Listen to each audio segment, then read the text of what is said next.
காஞ்சிபுரம் மாவட்டம் படப்பை அருகே ஆரம்பாக்கம் பகுதியில் சஹானா டீ ஸ்டால் என்ற பெயரில் கேரளாவைச் சேர்ந்த பிரகாஷ் என்பவர் கடந்த 10 ஆண்டுகளாக டீ கடை மற்றும் பேக்கரி பொருட்களை விற்பனை செய்து வருகிறார். இந்த கடையில் அடிக்கடி கஞ்சா போதையில் வரும் பல்வேறு குற்ற சம்பவங்களில் தொடர்புடைய பாலாஜி, சரத், அலெக்ஸ் ஆகிய இந்த 3 ரவுடிகளும் மாமூல் கேட்டு மிரட்டி வந்துள்ளனர்.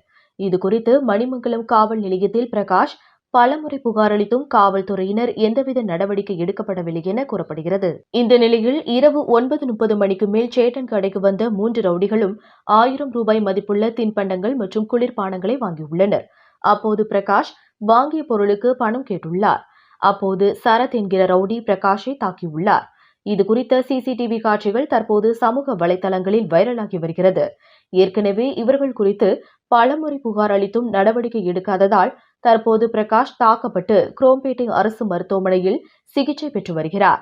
மேலும் இந்த சம்பவம் குறித்து மீண்டும் மணிமங்கலம் காவல் நிலையத்தில் புகார் அளித்துள்ளார்.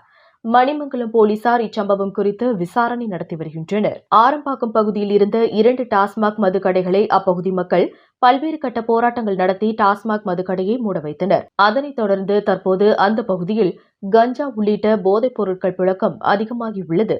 எனவே தாம்பரம் மாநகர காவல்துறை போதை ஆசாமிகள் மீதும் போதைப் பொருட்கள் விற்பனை செய்பவர் மீதும் கடுமையான நடவடிக்கை எடுத்தால் மட்டுமே போதை ஆசாமிகளின் அடிதடி கலாச்சாரம் குறையும் என சமூக ஆர்வலர்கள் கோரிக்கை வைத்துள்ளனர். காஞ்சிபுரத்திலிருந்து ரிப்போர்ட்டர் தினேஷ்.